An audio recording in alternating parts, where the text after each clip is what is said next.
पश्चिम बंगाल में उच्च न्यायालय ने आज तृणमूल कांग्रेस के दावे को जिस प्रकार से निरस्त कर दिया है, यदि आपका यह कहना सही है कि आपकी पार्टी की सारी स्ट्रेटजी एक निजी संस्थान के पास थी, इसका अर्थ यह हुआ कि तृणमूल कांग्रेस का शीर्ष नेतृत्व मानता है कि उसके समस्त वरिष्ठ नेता कार्यकर्ता नाकारा हैं। पश्चिम बंगाल की सरकार यह मानती है कि उनका खुद की पुलिस भरोसे के लायक नहीं है। पश्चिम बंगाल में उच्च न्यायालय ने आज तृणमूल कांग्रेस के दावे को जिस प्रकार से निरस्त कर दिया है, उससे संवैधानिक दृष्टि से यह बात स्पष्ट हो गई है कि तृणमूल कांग्रेस का दावा नैतिक और संवैधानिक दृष्टि से सर्वथा अनुचित था।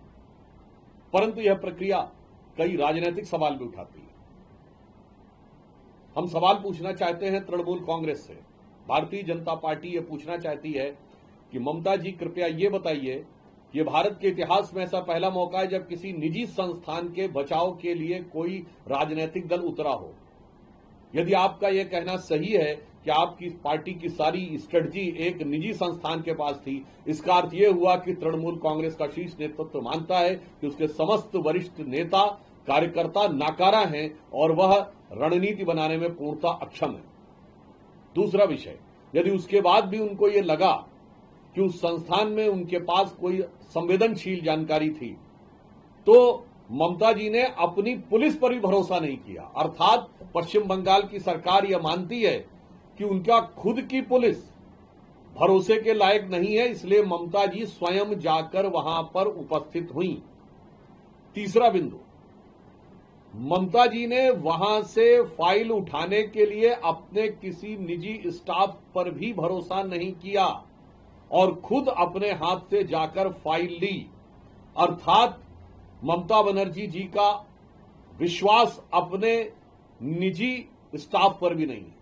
और इस विषय के ऊपर कोर्ट में जो व्यक्ति तृणमूल कांग्रेस के पक्ष लेने के लिए आया, वो तृणमूल कांग्रेस का कोई पदाधिकारी अथवा उनका आधिकारिक व्यक्ति नहीं था। अर्थात न्यायालय से विषय उठाने के लिए भी तृणमूल कांग्रेस को अपने किसी कार्यकर्ता पर भरोसा नहीं था।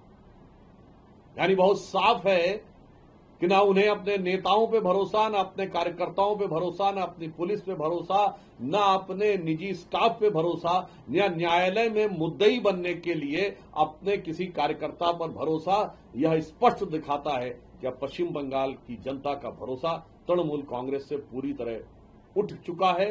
और इस बात को साफ साफ समझते हुए तृणमूल कांग्रेस की सरकार और मुख्यमंत्री ममता बनर्जी जी बहुत असहज होकर बौखलाहट में इस प्रकार के कार्य कर रही हैं, जो नैतिक और राजनीतिक दृष्टि से तो अनुचित है ही, संवैधानिक दृष्टि से। और मैं पूछना चाहता हूं इंडी गठबंधन के लोगों से कि न्यायालय की प्रक्रिया में हंगामा करके बाधा डालने का प्रयास, तो वहीं तमिलनाडु में अगर निर्णय अनुकूल न आए तो न्यायाधीश के विरुद्ध इंपीचमेंट लाने का प्रयास, क्या इससे संविधान खतरे में है या नहीं? यह दर्शाता है कि देश की जनता भली भांति समझे कि इंडी गठबंधन का नेतृत्व, इंडी गठबंधन के दल जहां जहां भी सत्ता में है, वहां संविधान खतरे में है।